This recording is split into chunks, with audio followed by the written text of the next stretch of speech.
Welcome, one and all, to Story Break, a writer's room podcast where two guys attempting to grow a beard, one doing it much more successful than the other. Thank you. And their That's my beard talking. And their Asian friend attempt. These are getting very reductive, Freddie. That's true. Over the course of 1 hour, to adapt to the unadaptable by turning pop culture's forgotten curios into solid cinematic gold. I'm Freddie Wong. To my left, Will Campos, the man with the beard. Hello. And to my right, Matt Arnold, the man with the scruff. The fellow who hasn't shaved. Hello.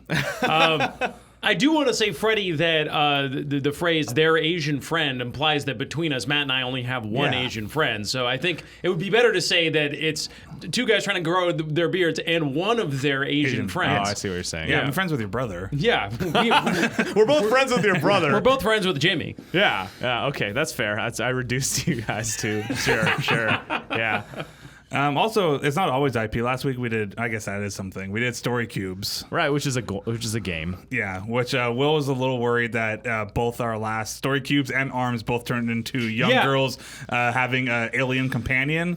I got some goofy. They say that as an artist, you really tell the same story over and over again.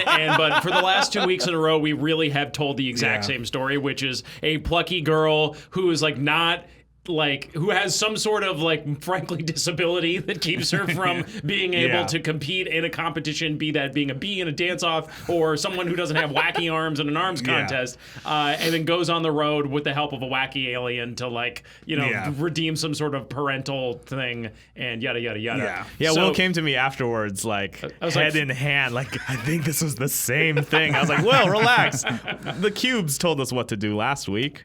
So we're going to try to do a hard pivot away from that this week. Yeah. No wacky. I swear on my MacBook and delicious Arizona iced tea that there will be no wacky green alien this episode. There won't be. We're going to try to do something. It's just going to be funny, but we want to do something we want this to entrap. I think we should set up what are we doing? We're going to do Settlers of Catan. We're doing Settlers of fucking Catan. Yeah, we realized the greatest game ever made. We just figured let's do Settlers of Catan, and Freddie we settled this week. Yeah, Freddie kind of just pitched that this morning and said, okay. And then the other thing we said last week though is that we're going to do something tragic. Or at least an anti-hero story, or we're just holding ourselves. Just a darker. It's just not going to be all of our stories have been redemption stories. I think it's because we're all such optimists at heart, and maybe that's what America needs in this times of darkness. I don't know if the mic can pick up my eye rolling. But right now, we're going to do something a little bit more serious, which is probably fitting for brutal colonization and competing, groups trying to settle a new land, even if it is mostly trade. I didn't realize we were also going to be doing the Dark Arc thing. I thought we were just going to not do wacky aliens. Nope. But okay, we're going to do it. Yeah. All right. No, I like this because, it is. I feel like a lot of our, we kind of have been sort of getting into this step with doing these sort of positive, transformative, selfish person becomes a selfless hero type stories in a lot of these, right? And so, but that's not how every story works. And some of the best movies ever made, The Godfather leaps to mind, right? That was a dark arc. You're following a good man becoming a bad person. Breaking Bad. Yeah. And so we want to do that. And in Settlers, there will be blood. There will be blood. Yeah. When you win in Settlers, there's a pile of bodies of people you beat. Well, you know what's great is that Settlers. Actually, I feel like the Settlers of Catan. Every game of Settlers of Catan that I've played has had this arc. Where at the beginning it's let's all get around and play a fun board game and all cooperate. I'm building a road. Everybody go, why the fuck did you build your road there? By the end, I can't build my road. Sorry, that's the game. I feel like by the end I have turned into Commodus from Gladiator. I'm just this cruel, unyielding emperor, or I'm just this rage-filled, displaced person. Several epic betrayals have happened. So I actually feel like somebody across the table is please, Will, just trade me for a single sheep. Please, Governor, I need sheep to build me whatever. You're still gonna win. Just let me get second place. And you just stare and you say, I'll give you a sheep second for 7 brick. Fuck you, Will. And then the game ends. And then nobody had a good time. And then no one had a good time. But before we get too deep into it, gentlemen, the hour begins now. Before we get too deep into it, just a quick summary of Settlers of Catan. What is it, Matt? Settlers of Catan is a 1995 board game, which is kind of become one of the new classics. I think it's probably one of the few gamer games that everybody knows has kind of become Clue or Monopoly at this point. But long story short, it's a big board of different hexes that have different resources: wood, sheep, wheat, and whatever, rock. And you're trying to build cities and roads and connect them and gain resources, which you use to build those cities and roads. And whoever gets the most points at the end, either by building the most cities or the longest road, wins the game. So it's a lot of your admiration for this game is just seeping through. No, I love Settlers of Catan. It's classic. I feel like it's gone in amongst the board game community. It's kind of become like this, like, hated. Oh, really? But it's like, it's not Monopoly, man. Settlers of Catan is great. Every time I play it, I end up having a good time. And it's been around forever. It's sold 22 million copies, so it's been around. But it's essentially a lot of trading. It's a lot of negotiating because you can trade at any point with anybody in the game. And it is kind of area control because you're trying to build on the hexes that have the best resource generation. Sure. Okay, I'm going to clarify a little bit more. I'm just going to go through a little bit of the description on Wikipedia for everybody. The players in the game represent settlers establishing colonies on the Isle of Catan. And Catan or Catan is, like you said, it's a sort of virgin island with no people on it that is full of resources of different types. Players build settlements, cities, and roads to connect them as they settle the island. The game board, which represents the land, is composed of hexagonal tiles of different land types, which are laid out randomly at the beginning of the game. Yada, yada, yada. Players, so basically the resources that you can harvest are brick, lumber, wool, grain, and ore, represented by resource cards. I swear I'm not going to turn this whole thing into me just explaining how this game works, but Twice. There is also, but I also want to talk. So basically, yeah, you're playing colonists, settling this land and competing over resources. There's also a robber token initially on the desert card, right. Yep. And if you roll a 7, the robber must be moved to another hex, and then the robber blocks you from being able to get resources and stuff like that. So it feels like at the very least. So that's the main how many players usually? I think 4. I think there's 5 and 6 expansions, so you can play up to 6 people, I think. So 4, at the very least, it's not a one-on-one game. So it seems like it feels like it needs to be like a story of multiple, groups, multiple families. But I feel like that could get unwieldy from a movie. It definitely, again, there's one way to do this where you blow it out and do essentially Game of Thrones, where it's the different colonies and it's webs of intrigue and stuff like that. I think, more interested in the perspective of like one family coming to settle in this new land. I mean, I think the things that you're gonna get at here is ignoring this. Like, I don't think you'd go into like the gameplay mechanics of like you're somebody building cities necessarily or whatnot. I think what you're getting into is like the world. I think this gives you like a nice world setting, which is essentially like this newer colony on island that is from, whether it's different countries or different families or different businesses owning this island, and it's an island of scarcity and competition, and you figure there's brutal trade agreements going on at any moment. Trades and cities are battling with each other. It's a very, medieval. And it feels like, it does feel like the way into it, at least my first sort of thought, is like the family that you're following feels like needs to be in more of an underdog, needs to be maybe coming in late to it, maybe showing up there, maybe washed up on the shore or something, or maybe there's something already established, because it feels like a lot of just like shoe leather to get into the beginnings of it, and everyone's starting out. It feels like you want to come into it a little bit in medias res. Maybe you're talking about, it's like the arc of the game where it is this like Gold Rush-esque, like, I'm going to this new land. It's Grapes of Wrath. I'm going to California where everything is shiny and I can pick a man can oranges. Start over. You can start a new life. Yeah, over at Catan. On Catan. Well, there seems to me, because yes, what I'm interested by is this. We keep talking about this dark arc, right? Yeah, and I like the idea of.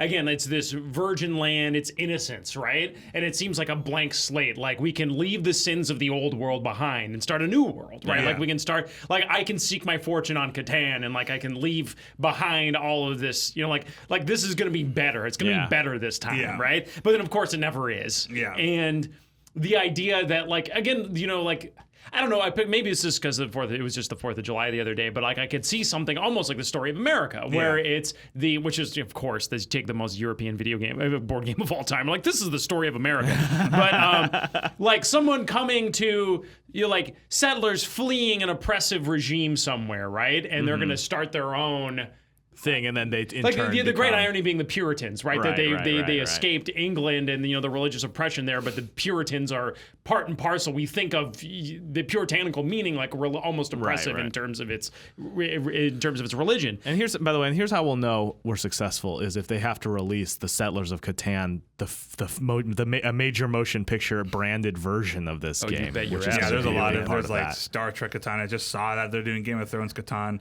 Look, I think one of the things I'd like to, in terms of like the feeling of the movie or the game, I think the thing that, and to me, why Settlers of Catan is still very popular, and why I think hardcore gamers that get into it and start putting turning their nose up at it, which is just wrong because it's a great game, is that there's this strong push your luck element that has this fun desperation and gambling element that I think is fitting for like a gold rush in a lot of ways. So one, Right.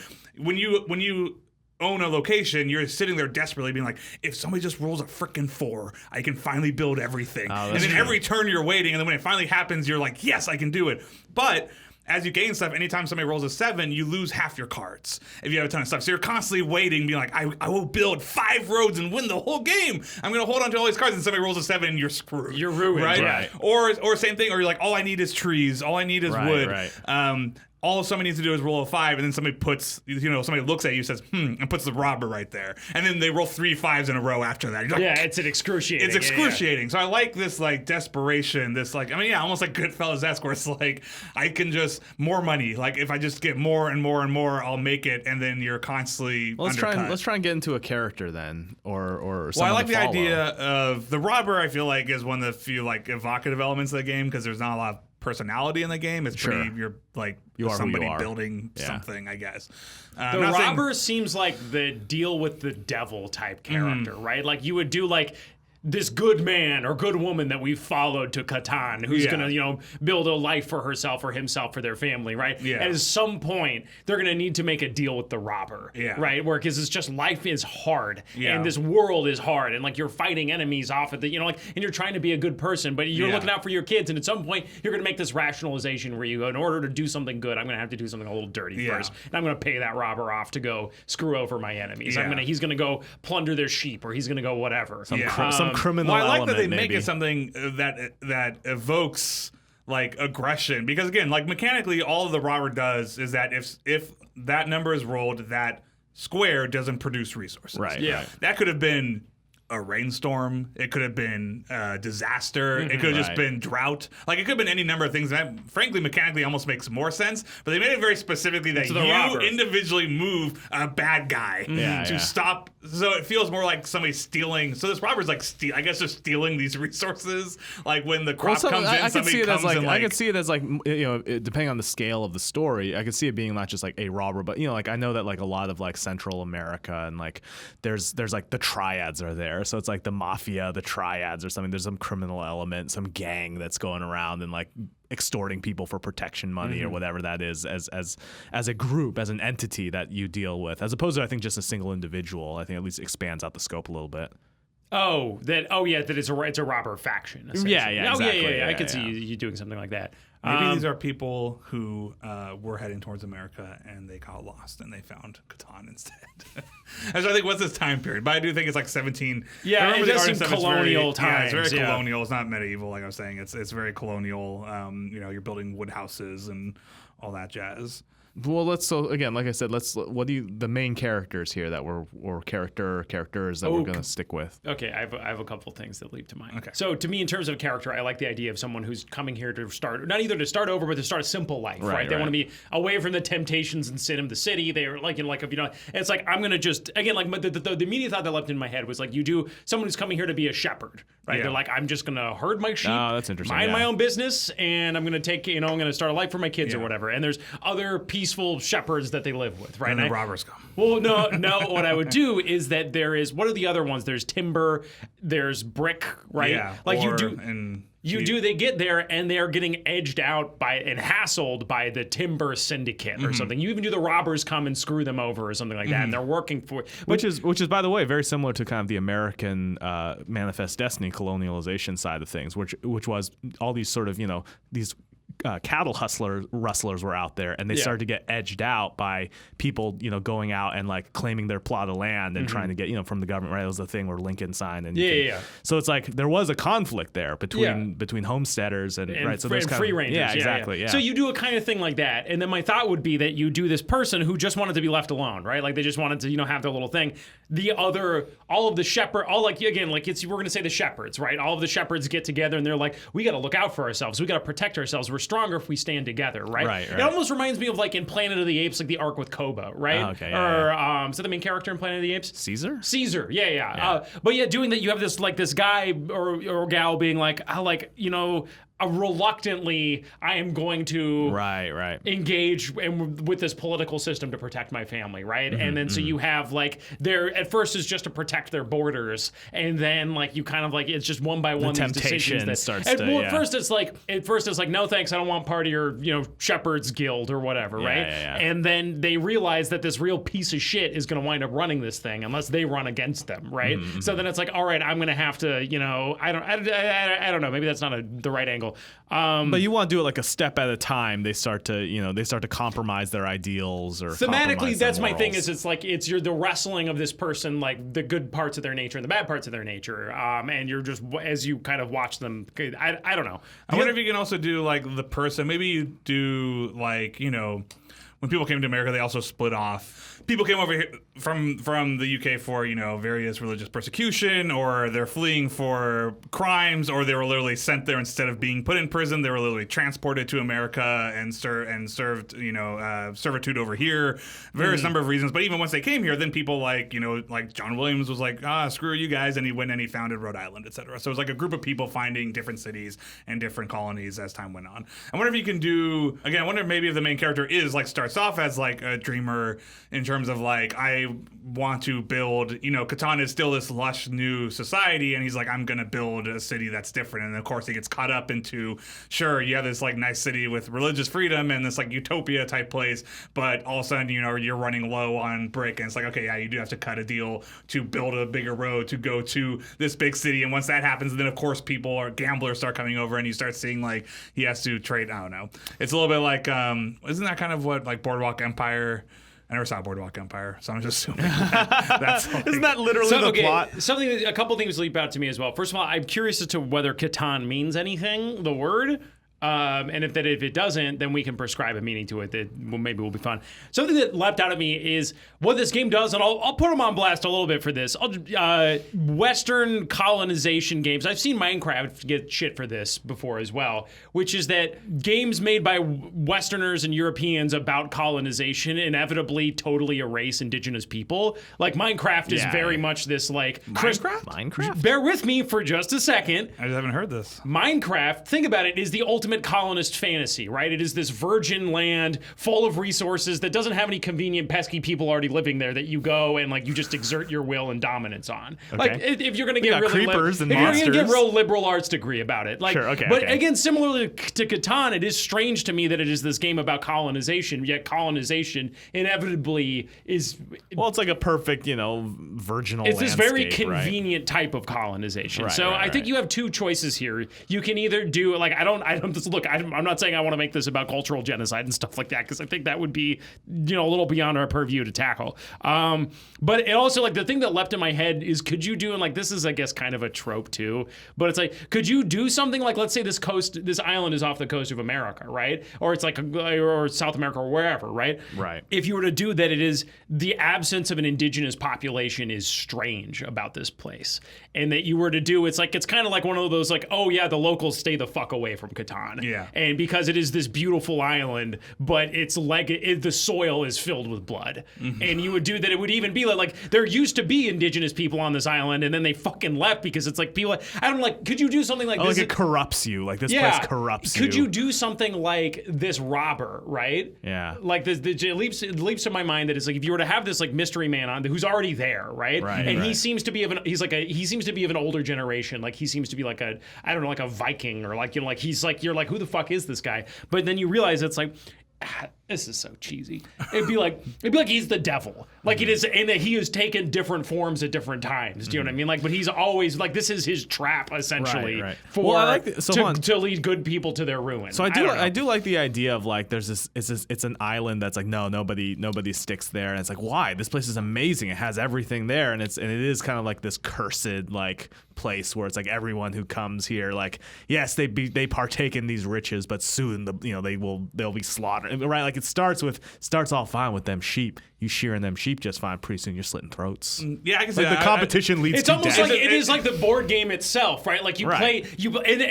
This is so stupid. It's like the island. It's ever shifting and ever changing the way that the board is randomly regenerated every time. And then you would do like your longest road. Like you're like, I'm going to build the longest road on Catan, but you're just building it over roads that have been built thousands of times before by other aspiring people who wanted to conquer this land that couldn't. I don't know. So there's kind of like a horror movie element too, where it's like you have your settlers come in and they discover, it's like, what is this old lost village? Like all these skulls and dead bodies of children. What happened here? We could, and I hate always being that guy. I'm just trying to think, like, is that any of that is like Catan? Like, there's just not. It's like I'm trying, because it's like just doing trade wars and something. But like when I think about Catan, it's very much like, you're in this, yes, there is literally no indigenous people, there is nothing. And then the danger and the toughness of Catan is the scarcity of resources and the over like population and like different cities and different interests like competing with each other. Not saying you can't do, it's just like it definitely doesn't feel very Catan to be I like know it being like, ooh, the island's cursed or whatever. cursed yeah. or whatnot. I mean, you could do a good I'm story. not saying I want them running around being chased by monsters or whatever. Well, like here's like going to bring up, the because there are mythology expansions of to it. try to keep into the world of Catan. There are expansions of Catan. There's 4 major ones, but 2 of them are traders and barbarians. That is one expansion, and there's also pirates one. So I'm not saying we need to go into pirates, but there are ones that have it's a good more emergency button to have standing Pirates, on site right? if we can't crack this thing. It's just in case of emergency. Break glass. Break send in for pirates. Yeah. So they did add, and I don't know how, like what barbarians is an area in which coastal tiles can be disabled through the use of barbarians. So I guess It's just water. It's just bad things from the water. No, we need to focus in on here. We need to focus on whose story we're telling here. We haven't figured that out yet. Let's keep So I feel like when you're thinking about Catan, you're building a civilization, or you're building like So it's a city builder. It's So a you start with planner. settlements. Yeah. It's actually like you don't even get a city until I wish I remember those things, but it's like whatever, you need like 3 Sure, brick and so 2 it's like ore, and so you it's- change a settlement into a city. So it's like some settler developer vision of a city on the hill type of guy, type person. like Is that Mormons Yeah. or something? Like, Yeah. is that where we're like a Mormons Joseph are Smith type, like we're gonna go west and start our own land. All right, we gotta it's time We to gotta drill settle down. in, drill on yeah, a character. we gotta drill down. Okay, so it seems like again we're following. We're gonna it's again like Breaking Bad. They says Mr. Chips becomes Scarface, right? And so for us, I feel like it's gonna be like, what's a farmer character? Like Farmer Joe becomes Immortan Joe. You know what I mean? Like we're seeing the origins of a dictator, so to speak, Yeah, or like yeah, of the like someone who Oh, what's fun is that if he has a family, like you can place some key, family members being killed or what have you as motivators for his descent into the darkness. Yeah. Yeah. Like he has a son, right? Like his son is like gonna inherit everything, and at some point you have a point where it's like, oh, the son is killed by his rival, which sends him over the edge or some such. Yes, like a Joseph Smith making a city. Like this guy is. Well, how kooky do we want him to be from the beginning? There's something to me that I like about, and like obviously you like want what does he want? Like why is he going to build a city? Like, why did this guy go and settle as opposed to live where he is? Yeah, so this is. And then when you think about it in dark terms, like, what is he then going to give up at the end in order to keep? Because what's going to happen is the city and the power he has will be more important than the original idea that he had in the safety of his first place, family, right? Like you can just say, but it's a dangerous place, right? To go out there, it'd be like. Here's what's great. less dangerous than maybe wherever he was coming from, though. To talk about, just to jump in for just a second, one of the things that, because I see this very similar to Walter White in Breaking Bad. One of the things I love about Walter White is that they have the noble side of the motivation, right? Like, I'm dying, my kid needs to be looked after, like that's why I'm going to do this. But then, even from the first episode, the dark side of the character is there, and what you realize is that this is the rationalization for the dark side of the character to come out, right? Like his pride and his wounded ego and his desire to feel like he's great at something, like all of that is already stewing in the character, just waiting for a chance to come out. He doesn't so much change as he blossoms, And so what I want to see with this guy, I think you have some, like, there is the noble-minded side of him that is, or again, like Michael Corleone, like, he gets into this because of his family, but he also, like, you know, like, he has a darkness to him that he just is. Yeah, he realizes that, the guy would realize, like, he's brilliant at manipulating trade and, you know, screwing over other cities for resources while getting exactly what he wants. And again, so he'd be this brutal businessman that at first started with, like, I want to build, again, if it was like America, it's like, I want to come and, you know, I don't want to live in the Church of England anymore, and I want to not be religiously persecuted. So I'm going to travel a month, 2 or 3 months across the Atlantic and risk, you know, dying in the ocean to come to this free land where there are no people, and let's not talk about Native Americans, and just, you know, do whatever I want afterwards. And that's like, you know, and then the dark side of that would be like, oh, we're coming for, you know, religious to, you know, run away I from do religious think a persecution. convenient lampshade for the indigenous people thing would be that you do that. There is like they say this land is cursed type thing. I think you could do that. They stay away from this foreshadowing. island. They stay away from this island because it's no good for nobody. You know what I mean? Like, it's like the and the resources there, like the cost you pay to hold them is too great.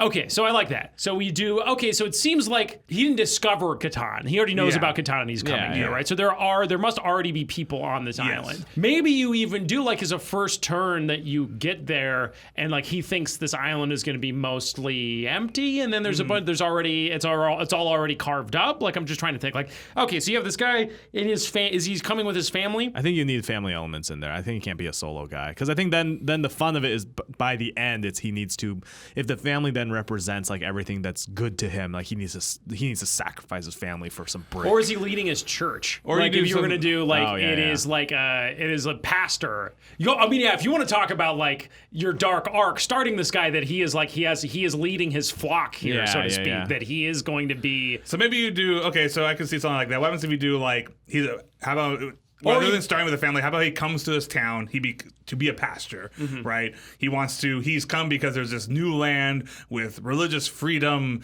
and new resources, and it's quiet, and it's this pseudo-utopia, and there's different settlements out there, but nobody's in each other's way, and it's not this modern 1700, you know, London society. It is like the new life. And he comes across the ocean, and there's no pastor in this settlement. He just left, or he passed away, and he's got a church to run. But of course, he falls in love with the mayor's daughter or whatever, and he gets into the family of the person in power, and that person dies, and you have this man who starts as a pastor and just becomes this, you know, is this religious leader of this settlement, and then is thrown the keys to the kingdom, in terms of, like, and now, because what I like about that is, like, again, one of the things you start learning is, like, seeing the corruption of the Catholic and Christian church often just comes from they were originally religious leaders, and then when the Roman Empire left, there was no government anymore, and the church had to step up, and I mean, all power always corrupts, and religious people getting into power had a lot of corruption. Like, they start selling, you know, forgiveness and shit like that. So the idea of this, like, guy who came here for one reason, and it's like, again, it starts off good. It's like, who would be better to run our settlement than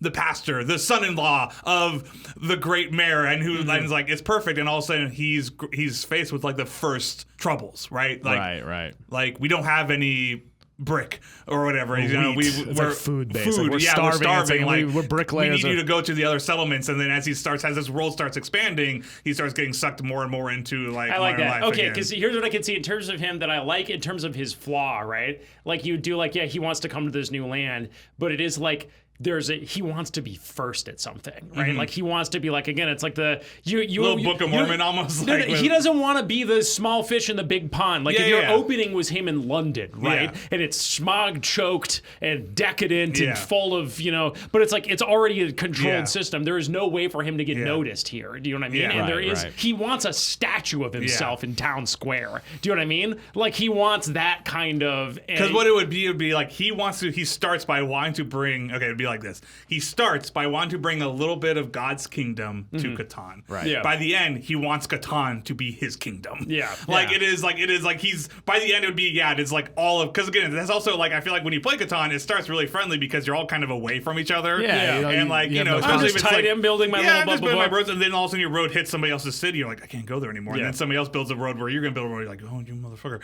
And then by the end, you're like, I'm going to kill you all. I'm going to take everything you've ever owned. I'm going to rob your thing.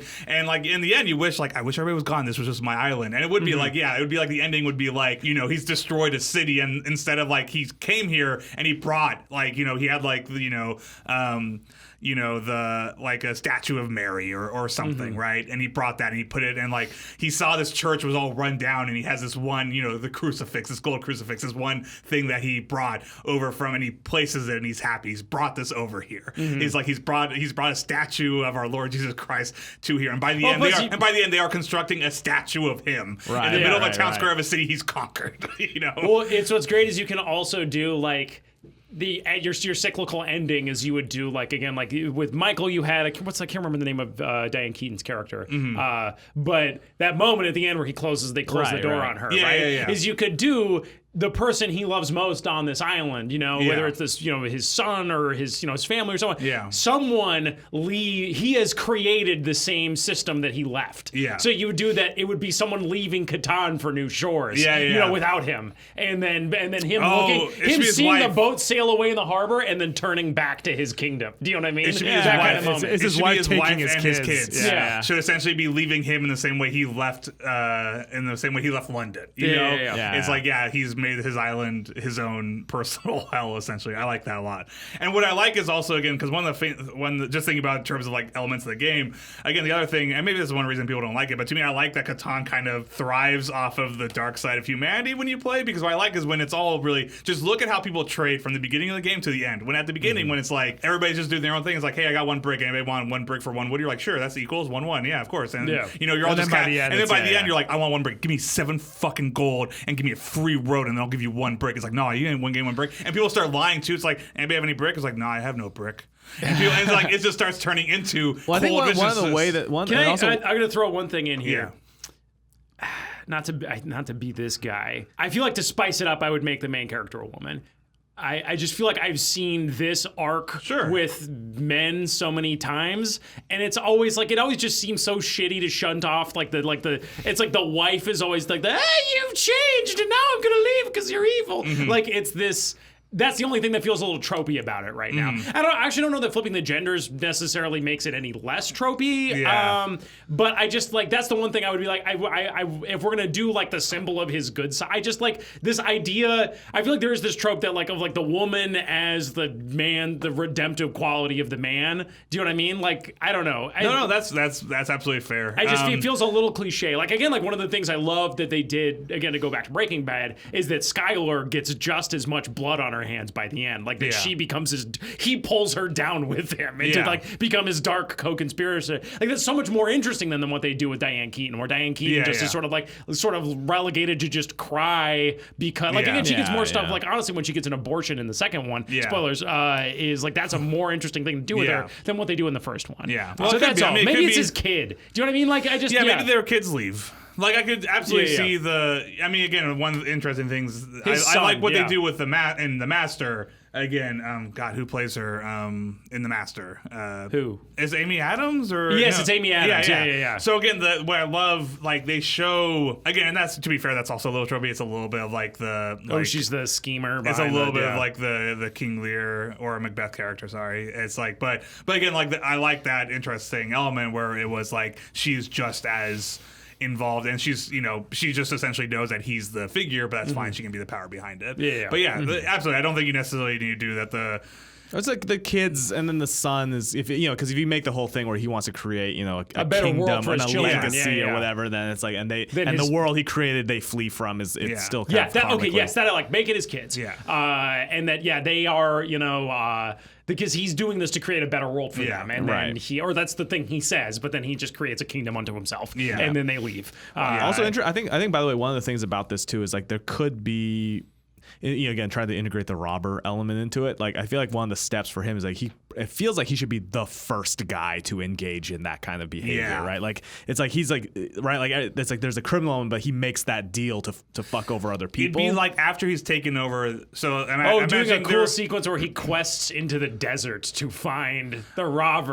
Because I could see that. I could see they quest. That could work. I was also gonna say maybe you do something like one of the first things. Very diverse climate in this island. Yeah, by the way. One of the first things he's got to deal with is well, not necessarily deal with, but like he's taken over this settlement now.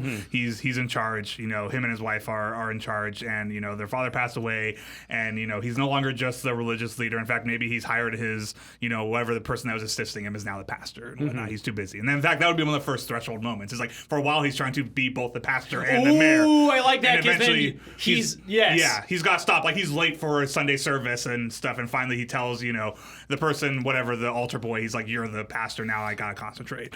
Because he's also setting up the person who's going to become his rival. Yeah. And like the person who is going to be again, this person he loves, he's going to have to kill eventually. Kind of like, do you know what I mean? Kind of like Paul Dino and There Will Be Blood. There Will Be Like Blood. you start even playing like in the same, like that would be great because that would be part of like people would start questioning, right, his moves as mayor based off of his own teachings. Yeah. And there'd be this battle between the morality and like what the law is. Yeah. But what I was gonna say is you could do like one of the first things is maybe, you know, again, this mysterious robber comes to his shore and he's caught, you know, and the town wants him executed or whatever it is, and he interrogates him, and then upon talking to him, the guy tells them, it's like, look, you could kill me or you could help, like I can help you, like you know. And in that moment would come up like the moment there's some problem where like they don't have enough money to pay for the food from a neighboring town, you know, and the guy already knows this. He's like, I know what's going on here. Like you, like do your people know that you don't have enough food next week?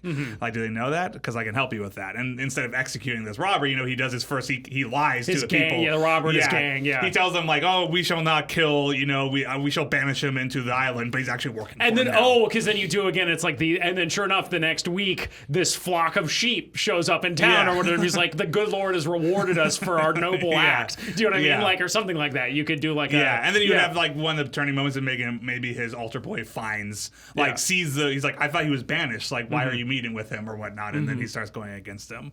So and it's also what you establish like their town, like either for whatever reasons, like they produce brick or whatever it is, but it's like they are reliant at first on other towns, and so as a result, it's like like that. It's their greed which causes them to similarly, you say like if he's like on the shore, he's got like, you know, the forest and they have a lot of lumber and stuff, but they're far away from the mountains, so they often trade lumber for whatever.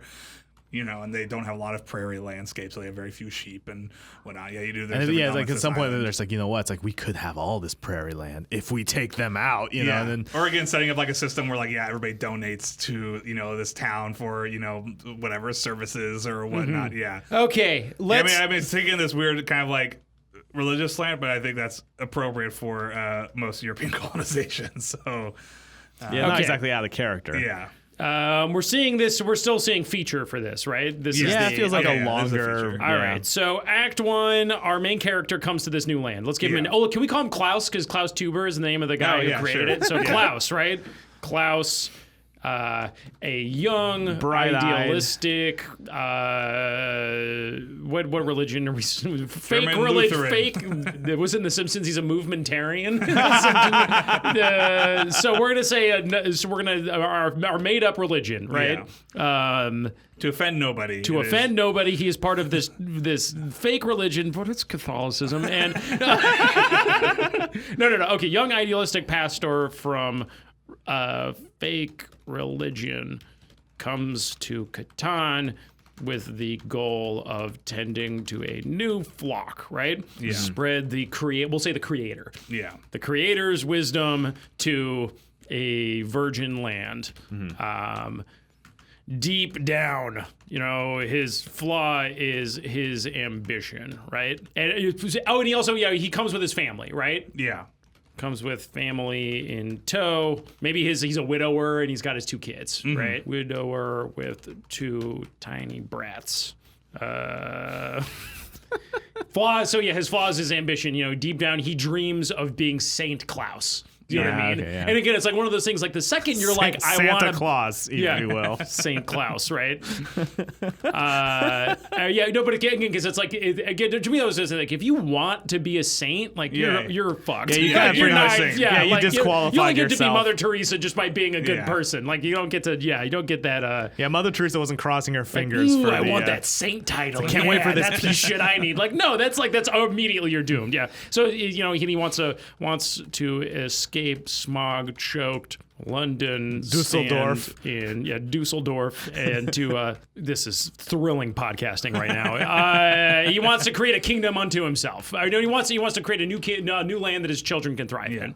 And again, I think it's a little bit like the Noah. If you saw the movie Noah, like the moment where if I was just walking into the boardroom pitching like this is Darren Aronofsky's Noah, but for Settlers of Catan, like that's your tonal reference. But on. But just that sequence where he sees the world around his boat, and it's sin and there's prostitutes and people are killing each other in the streets. I feel like that's how this guy sees London right now, or not London, wherever Berlin, Dusseldorf, or Dusseldorf. Yeah, is what he sees this, and he's heard of this new land that's still new, and it's all people who have been seeking a new life there, and like what better place to start? Yeah, right? I mean, if you want to get weird and like sexual about it, it's like literally it's like a virgin land for his what he wants to do. Right? Yeah. It's like open minds to learn from, to learn his religion. Okay, so I like the idea playing with the metaphor that this is if we're going to pick a resource, it's sheep, right? Like I like the idea that it's or at any rate, but so I can see like your Act 1 essentially. He comes to this beautiful land with his kids in tow. It's very idealistic. He sets up shop, and as the pastor, people are coming in. He's preaching the good word, and it's again, it's the golden rule: do unto others as you would have them do unto you. If you're good, if you are kind, kindness will be brought back to you in return. Like it's that idealistic, it's like the be a good person and good things will happen to you, right? It's like it's perfect. He's got it made. He meets the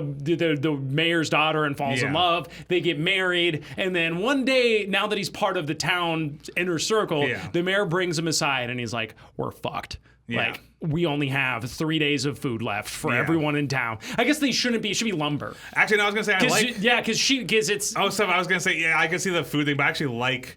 The thing I like about sheep, one, it feels like... I like the idea of whatever he's doing is like towards animals. So like whether they're going to kill them or send them off. If they're known for their wool, it's like we kill them. It's like we're killing our long-term ability, to make the ends meet, right? It's like maybe it could be water. Like there's a number of things on the island, or it's like or we're running out of money. It's like the freaking government's gonna come and they're running out of some resource, right? Yeah. So this is the classic early stage Settlers of Catan problems. You're low on resources that you need. You need to expand to survive, and you don't have the resources. Yeah, I mean, if you're low on lumber, you're screwed because you can't heat your houses and winter's coming, etc. Yeah. Oh, I like that. No wood. Winter's coming. Yeah. So we need wood from the woodsmen up to the north. We need to... We only get 2 wood every time a 2 is rolled, and there's been no 2s rolled recently. It should be there should be this subtle subtext that like the creator is the person rolling the dice in the game. Yeah, it's like all the things they tell us that the creator's cast.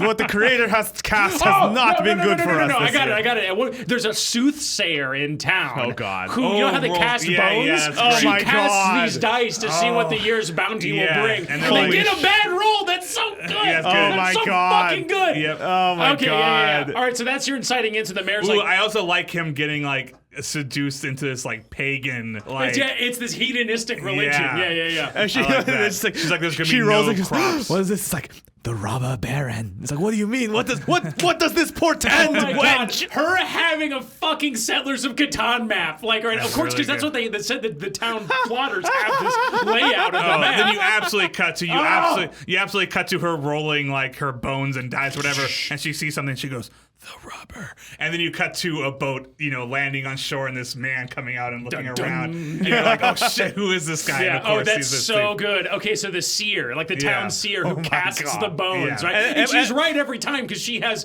a true connection to the creator and at first, that he doesn't, that he lacks, and that drives him nuts. In his head, he doesn't actually hear the voice of God; he just pretends to, right? Ooh, what I like about that too is I also like him he sees her as like a eventually. heathen, right? Yeah. He could even disagree. He doesn't like that his father-in-law trusts her and whatnot. You know, you should just believe in faith and what's going to happen happens and deal with it and be a good person, et cetera, et cetera. What I like is that eventually, he's going to use them himself because he realizes she's right. Yeah. But then eventually, her power is going to be, he's going to be jealous of it or annoyed of it or whatever it is. Mm-hmm. And eventually, he's like, why do I care about whether the dice, who cares if I roll my own exactly dice. I roll my own dice. It's like who cares if there's no wood produced today? I can just go steal wood from somebody else. I'll go take the wood. Yeah, that's so good. Okay, if I'm in charge, I'm in charge. All right, it just popped off for me. Okay, yeah. All right, so So we had the seer, right? Your sort of inciting incident, right, is that like he's like everything's great, like I am preaching the word of the creator, and then the mayor takes him into a back corner into their freaky like pagan like ritual place that's under the mayor's house, right? And this like seer witchy woman or warlock dude or whatever throws these bones, and it's like it's an ill tiding this year, right? Like we're gonna be out of wood by winter. Like we need to do something about it. And he's like, this is disgusting. Like, are you fucking kidding me with this? And like, I don't know, man. And then sure enough, winter comes and everyone's freezing. So trying to get to just like thinking about like metaphorically or what would be like night Sunday. I like the idea of them wanting wood at the beginning because I think this is how I can tie back to it. It's like one of the first things he does is like they meet the mayor of another settlement when he's like first there. He's just become the son-in-law, and they have a nice dinner. They have like the mayor's, they don't have a the mayor's ball. They get along, and like they're kind of dealing, and they're going back and forth. And all of a sudden, our main character Klaus speaks up, and he, you have like the scene where it's like the most like the richest town or something has like at his mansion, so you get to meet all the sort of people. But he prays on the guy's goodness. He says he's like I as a pastor I came to this town, and you clearly have plenty, and I hope that our town is someday to repay this. It would do us so much if we could have five bundles of wood, and all we have are these 2 sheep, and he makes the deal, right? And it's from a good place, and he's essentially not begging, but he's in this low point of power, and he's got to ask for it, and that's him as a good person. The end would be something like no. Maybe his family, maybe his kids have already ran off, and they've gone to make another settlement on the other side of the island or something. It'd be like winter is coming, and they are dying, and he goes back to his own father with like the starving, like he brings 10 people from the town who are all starving and frozen, and he goes to his dad, and he's like, I know we've had our differences, but like we need wood. And like behind him, they are using all the extra lumber to build a statue to himself. Yes. And he goes, I have no wood to give. You know, and it's just like that's your ending. It's like he'd rather build a statue to himself. And like the reason he needs that is to be something like the soothsayer, like maybe, goes against him or whatever, and he's like, nobody can define me. Like I need to essentially be a god unto myself. Like, Or you do again, it's like if you're gonna do like it's the soothsayer is like it's cheat codes, right? Like so again, like it is he abandons his religion for this paganism, right? Like, and then he is going to. Is there a world 2 or is there a world 2 just as far as an ending goes, so you don't need 3 sequels to this? Is there a world 2 where it's like somehow it's like the machinations is like the robber is going to assassinate him, and maybe you don't show it, but you know that in the end he's gonna have it, but he'll be killed because his own son. Oh, he should like Wicker Man. He should burn in his own statue. It should end with him dying. Yeah, it should end with him dying. Whoa, spicy. Where did this come from? Rather than just like oh his family leaves. It's like he should die. Like he should be consumed by his own so what are the altar. What are the resources? Brick, ore, wheat, sheep, and wood. And gasoline. It's weird. Well, that was something like, is there a way that like all 5 of those resources could conspire to be his living funeral pyre? Yeah, so to speak? I think he's making this like stone structure. It's going to be this giant, like essentially a statue of him with like flaming eyes or whatever it is. Because what would be fun? Also, by the way, I was just thinking about something that would be good for him is like he realizes the weaknesses of gods. They're like, why are you asking the people to pray to you? Shouldn't they pray to a god? He's like, here's the problem with that. It's like, how many times does a man cheat on his wife? How many times does a person cheat on cards? It's like people defy gods every day, but nobody can defy me as a leader, right? It's like it is like who cares? Like gods are only so strong. People freaking cheat and sin all the time, but it's like you go against me, you're dead. Like he's like that's how he gets to the point where he realizes he has to be more powerful than even the religion he thinks of. Yeah, there's something, and there's also again something fun about like, and the end state of it is it's absolute chaos. The idea like the end state is like whatever, like all the wood stores are just burned and everyone's fucked. It's like, well, again, the first arc, the first thing would be like beyond like he takes this thing over. It would be there is a winter and they are in deep trouble, and he does his first sins. He hires the robber. He does something that is unethical, and then at the end of it, they come out of the winter and everybody survived, and he's like, I did it. Okay, because I'm trying to like, because again, I'm laying this out. There's gonna be quite as I'm laying this out in terms of acts. Could you do? I'm like, what is that goal, right? Like that tangible thing. Could we do longest road? Yeah, like he envisions he's like he wants to connect the whole island together. He realizes, it's like he needs to if he controls the roads, he controls the world, right? Like he can control everything. He can send his army here and there. He can grab the resources. He attacks everybody. It's like in There Will Be Blood when he's trying to make the pipeline. Yeah. So it's like he wants to make the longest road on the island, and he will, and so that's essentially like you're sort of Act 3 fun and games, him cutting throats and making deals and stuff like that. It's all to do that, and then he has the longest road finally, right? And people pay tolls on it. People pay for him. And again, I like the idea that as a person, like at the beginning, he's this traveler that likes to travel along the roads to try to spread the word of God as far and wide as possible. And then he's going to use the roads to get as much commerce and money as possible. He wants his word to be everywhere on Catan. He wants to own every road. You know, they all have every toll sign or every road crossing has a insignia of him on it. You know, even if he doesn't own an entire city, he owns the roads going up to it. Which means it's like it doesn't matter. It's like, how are you getting your resources to your city? Yeah. Which would be then what it'd be like this tower of his is the end of the road. The terminus. Yeah. It is the other side of the island where all the roads have met. It's after 10 years here, he's gotten all three roads have gone. He's yeah. gone to the other shore, and all the roads of all the island is coming to this one place, and he's building this giant tower, which is his crowning achievement.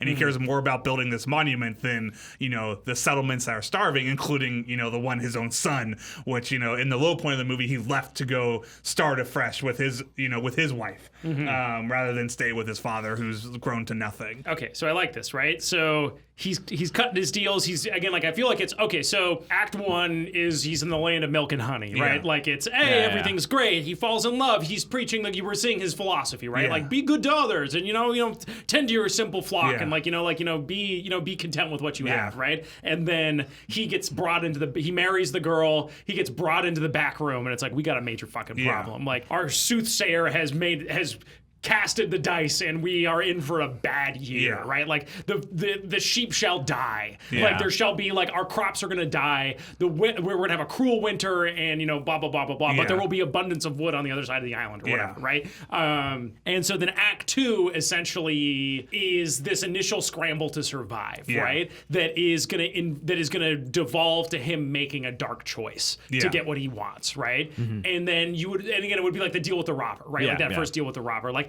Let's say you were to do this, right? They're like, we're going to be out of. We're like, the sheep are all going to die, right? Yeah, like a plague is going to hit the sheep. That's what the dice say. Yeah. And we need to. The winter's coming. We need to warm ourselves. There's a forest on the other side of the island that no one has claimed. We have to get there first, right? Like that's a classic Settlers of Catan problem. And then you do this adventure, this sort of mini adventure in Act 2 where he's going to get there, but then there's going to be a conflict over those resources, and people are going to die unless he does something dark, right? And he plots with this robber to take over the woods. Yeah. And then this adventure makes him realize that the only way to survive on this island is to expand, right? The mercies of the dice roll. Like, right, you need to diversify your resources. Especially if you do, like, his son dies or his daughter dies as a result of this famine and as a result of this winter, right? And he's never going to let that happen again. Right. Not to his other son. His wife is pregnant now. Yeah, like, he starts with all these good intentions. So then, so you do essentially Act 3 is he's like, we need to control the roads. We need to, like, the roads are how you get. They're how you get places. They're like, if the more of the land we control by roads,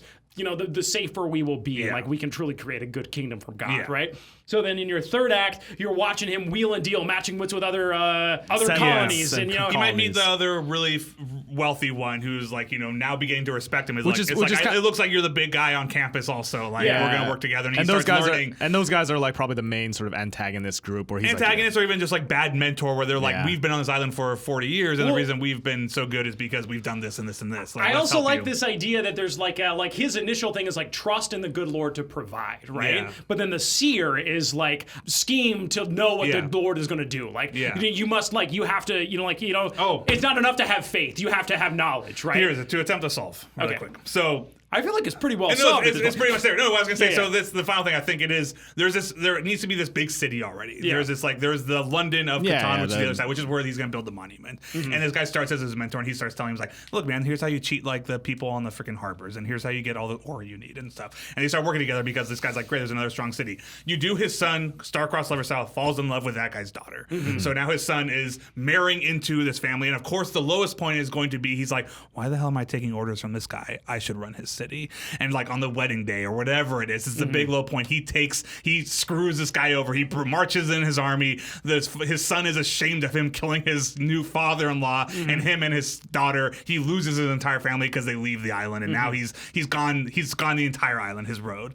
And then you do it's if you want to keep with it wheeling and dealing, it could be like he's blocked off the guy's. Yeah. Do you know what I mean? Like he's gonna starve the guy's he's gonna city. starve him out, and he's Do you know gonna what I mean? store Break him. him. In fact, he knows it because he knows he wanted, out of goodness, he was like, no, we'll host the wedding at our city. Yeah. So they're going all expenses paid. Yeah. They're literally spending all these resources on this massive ceremony. And the guy's like, perfect. He uses that to be like, great, the moment they're done with this, we're shutting down all trades in this town and they'll give us anything we want or whatever. It's a red wedding type thing. Yeah, exactly. Because the other thing you would do The is gold it's like, wedding. he knows, because especially you play right into that fear, right? Like their kids are going to be married. This is great. Yeah. And then, but you would do like, again, there's a bad roll of the dice, and he realizes that the coming winds are gonna, gonna mean this guy is gonna have no chance but to move against him. Yeah. Do you know what I mean? Like it's gonna be, and it's also you could even do this dark. He might even be like wrong. He's gone so paranoid now that he assumes that's the case. Or there's also the fun too of like the dice are. It's not portent of like what the weather will bring, but it's more like almost predict. Like he's a self-fulfilling prophecy for it a little bit. You know? Yeah. So at any rate, so you would do like there's a bad roll of the dice that spooks him, right? Yeah. And he's like, I can't share. This guy's going to turn on me eventually, right? Yeah. Like this guy I've made an alliance with. You can even do. He's worried that like this other guy just helped him out so that he could build out, and then this guy could take over, right?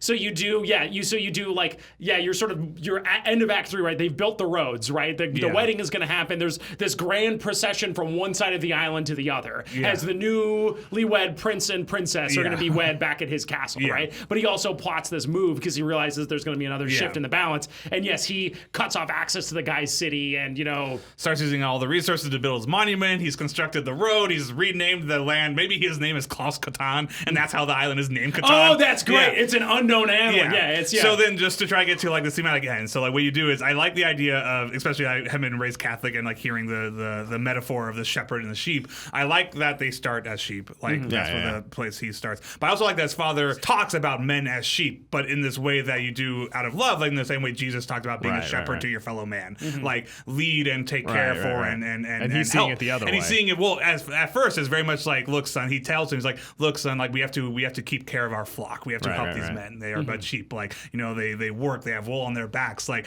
they are important to us. And by the end, he's become like, men are fucking sheep. Like they'll do what we want. And what you do is you do that, like his son and the prince and princess have started this new land. They're starving because, of course, just like the guy thought, there's a roll of dice and the island is going to famine. And he's building this monument. And his son and daughter-in-law come to him out of like with their entire settlement, all starving, asking him for help as he's building this monument behind him. Literally lumber is coming in behind him. He's like, I'm sorry, son, I have nothing for you. And you do that.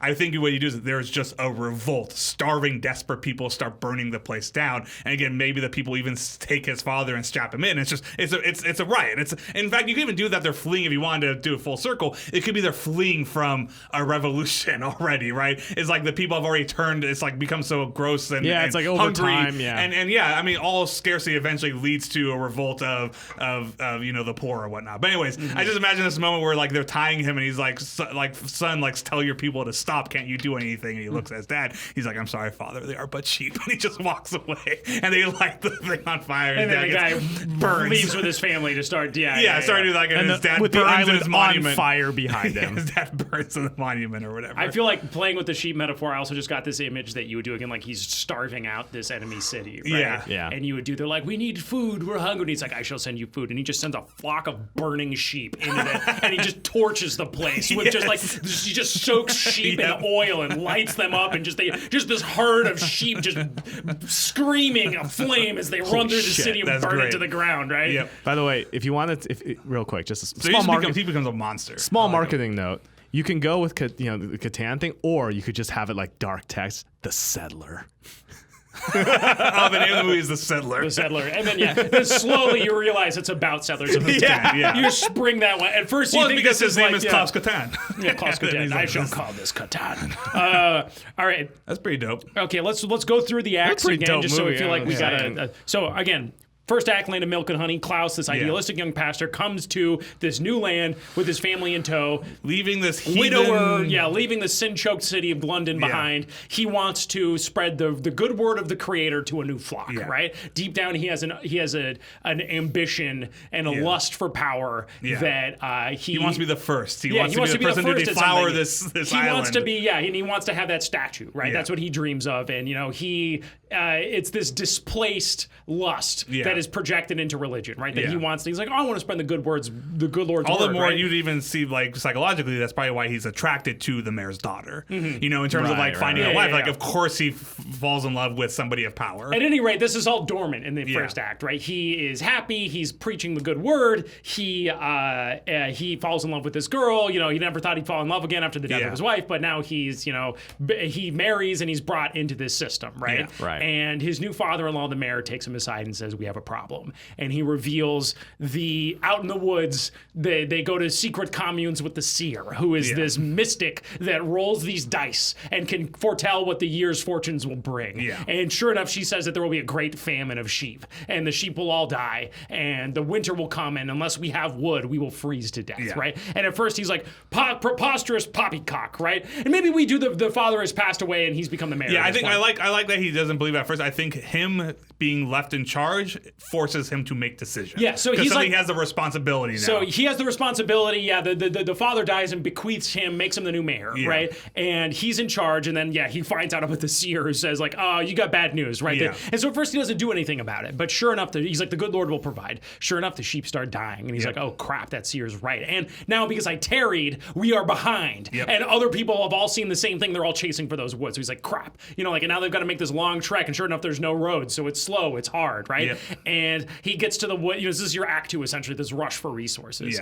and your first initial problem. And to save his people, he makes a dark choice. He conspires with the robber to screw over a rival and build and get these resources and build a length of road that connects their lands with these woods. Yeah, and just a quick clarification. I think it starts with him, and I think his skill is he's a good talker, right? He's a pastor. He wheels and he deals and he goes to these towns and he convinces them to, for one sheep, just do this day, let us have 5 brick, et cetera. He has a way with words, Yes, and then when they get to the lowest point, he brings this robber comes and he uses it instead of asking and using his own words to convince people to help them. He's using force to cheat people. And so then Act 3, essentially, you have this, I think he has guilt over that, and he has this, again, one of his children has died from the famine, and he's like, I can't let this befall my people again. Like, my responsibility to them is to make sure that they always have resources. And the way you always have resources is you control the roads, right? Because you even they got screwed over when they were getting their wood, because the guy who owned the roads, which maybe we make this dark mentor figure he's going to have later, right? Taxed him, right? And tarried him. And so they lost resources because of this. He's like, I got to control the road. Which then he indirectly blames for the death of his family member, right? Yeah, exactly. Yeah. So then Act 3 is him scheming to build a network of roads that will connect all of Catan, that they will own and will be the way that they'll rise to power. And so what we haven't said is, and then I think in terms of the dark turns, the therefore but of that is that he builds his roads, and it's this utilitarian idea. All these towns will be benefit. Yeah. It's so positive that it'd be like he journeys to this new settlement and they have like a statue of him, or they have like a thing thanking him for the roads, and that's his first taste of this good idea, sainthood. Essentially, these people start respecting him, and so he starts getting into like, I'm good for this island, like I'm the one who came up with the idea. I do like of at first roads. That everyone benefits, right? Yeah. So, but then you would do he is expanded, right? And then you do his son is getting married, and then you would do like he has the title of longest road, but he doesn't own the island yet. Yeah, do you know what I mean? When he starts making more and more corrupt choices that have more and more rationalizations as time goes on, et cetera, et cetera. Making the longest road doesn't mean you win the game. Won the game. No. Yeah. Now he wants to win the game. Yeah. Right? And now that he's made all these long roads, he's amassed power, and again, he's angered this enemy in the East, right? Yeah. This guy who originally fucked him over back in the day. And so now essentially there's tidings of war, and he needs his lust to conquer this island overcomes his benevolent side, and he starts taxing those roads. Yeah. And suddenly everyone's got to pay to him to fund.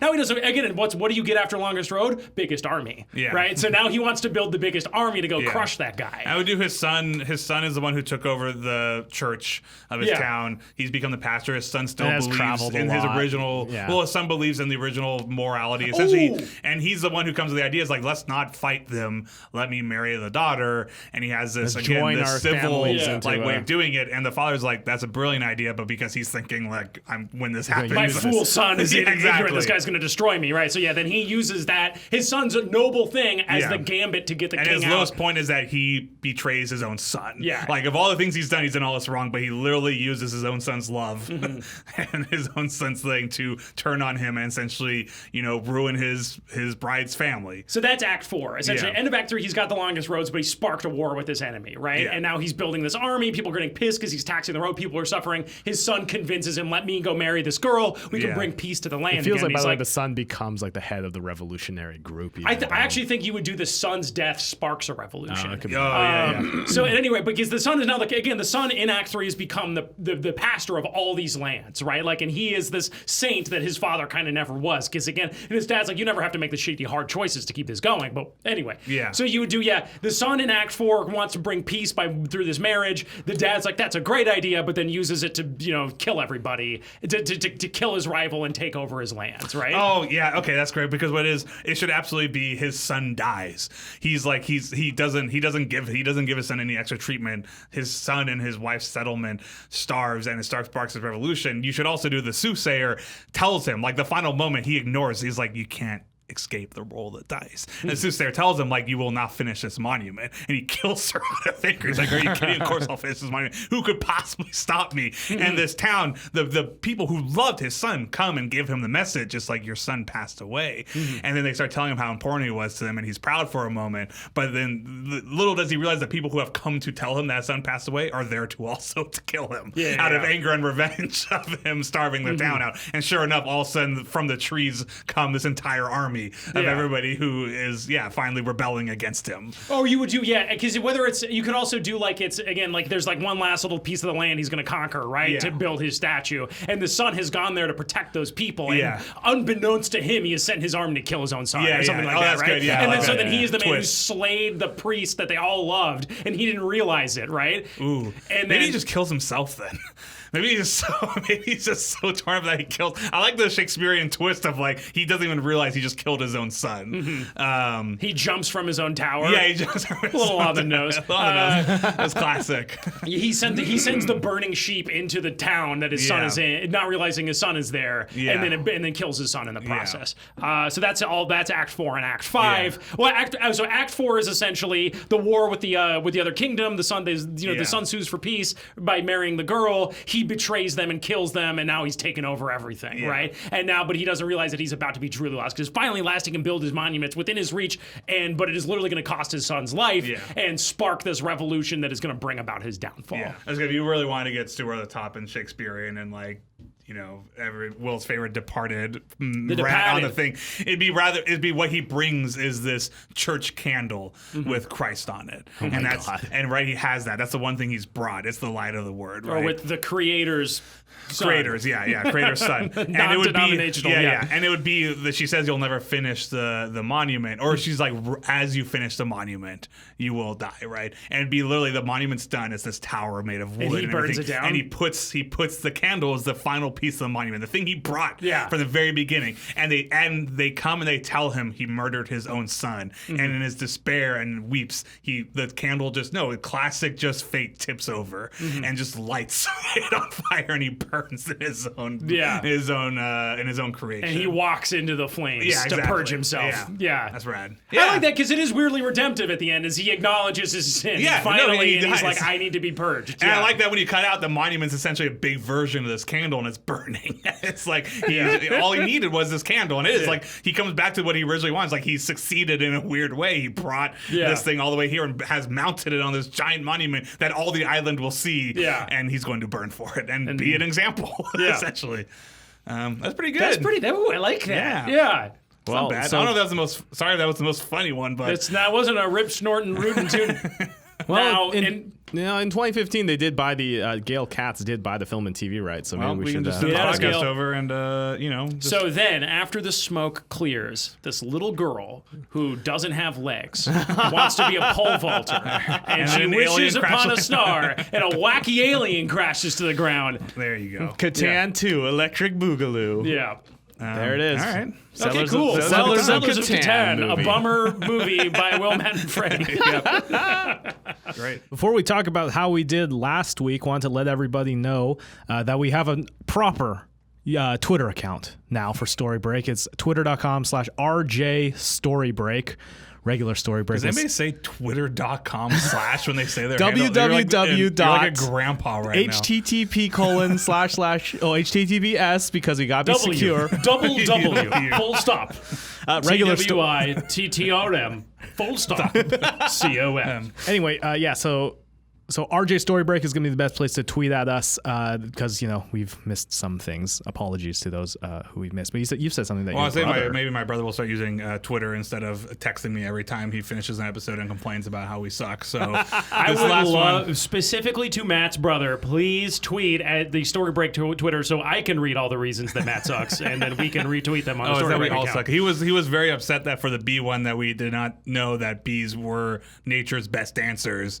Like that is. I knew that. That's what I thought. I thought we Hot brought it up. crawdads, I take umbrage to that. Yeah, no, but he was saying that we did not. I mean, I thought so. I thought we said, don't bees dance? I think maybe it was just sort of intuitively. I don't Yeah. want to get indignant without having reviewed the game tape, but that was kind of the idea. I was like, I think that's why we went towards dancing is bees use dance to communicate Yeah. with each other. Well, we did get some very good posters and multimedia even. Oh my God, this week around. was so good. Bee movie had a bunch of good But stuff. what do we have? What do we have, guys? You got the laptops. So we've got from Speaka on Twitter at another Speaka gave us this awesome one for the movie's called Beatrice with 2 E's, and then like the font is like colored so that it's like black and it's so this font this logo is spectacular That's because Comic Sans. it's like yellow then black then yellow then black. Yeah, it's Comic Sans. I know the font is Comic Sans. First of all, I would say the Comic Sans is actually a pretty good font. Yeah, pick probably for this pretty good movie. yeah, I think we came up with a real Comic Sans of a movie with the Bee movie. But it has like that alternating black and yellow bee stripe color, and it also lets you just kind of really see the Beatrice pond. Sure. And then There's a good tagline. and the tagline is "Dance is a real buzziness," which I'm also a very big fan of. Extremely cute bee in this, and also a really cute alien they're waving to each back, other. and they're waving at each other. Looks like a That other one, hand-drawn dancing, work. This person did this dancing bee. Dancing bee is Which the pretty. post- Who did this? fucking This The good. title might be. Who did this one? Huh? Who did this one? This is Cool Friend on Twitter, which is At Albino Penguin on Twitter. Dancing Bee. Pretty good title.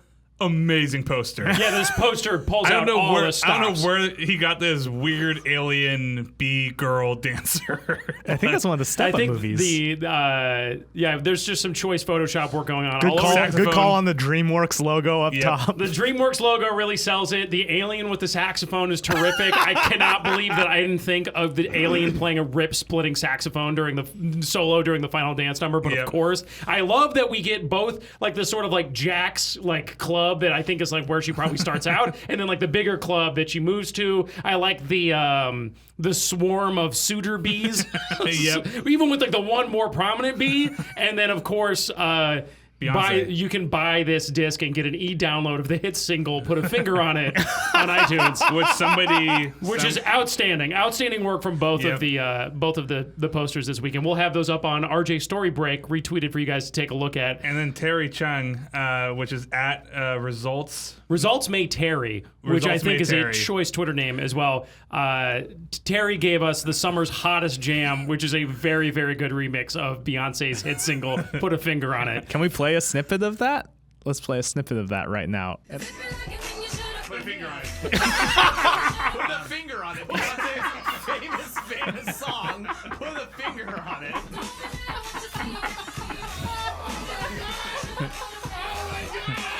You know what's crazy is they really do overplay. I'm always hearing, if you like it, put a finger on it. Classic. I was listening to that at home, and my wife overheard it. And she was like, "Was that you singing that song?" And then I replayed it for her, and she said, "You said put a finger on it, though." And I said, "Yeah."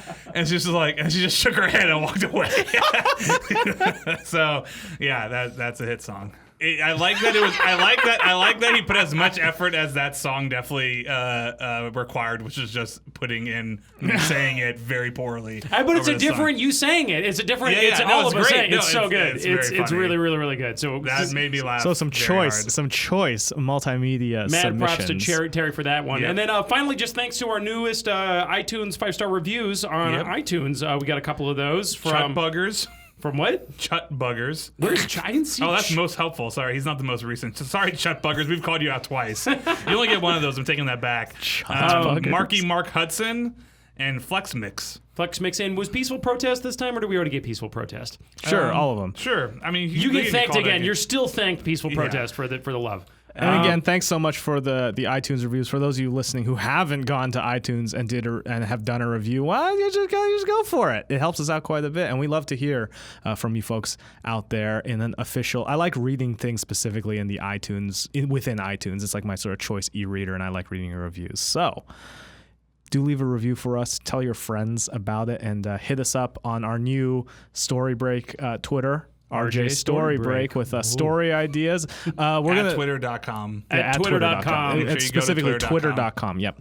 And hit us up with that. I should think we get got to send Instagram, some. so we should do an Instagram. we should not do an You Yeah. can get a Instagram. free trial of twitter.com by signing up at twitter.com for free access to Twitter. Yeah, so we can put all the posters of the movies. What on if we there. just do Twitter as a concept for next week's Story Break? Ooh, Interesting. or Instagram? We may just. So for those of you on the tweet edge. Freddie that you want Instagram. So we Tweet can get RJ Story Break.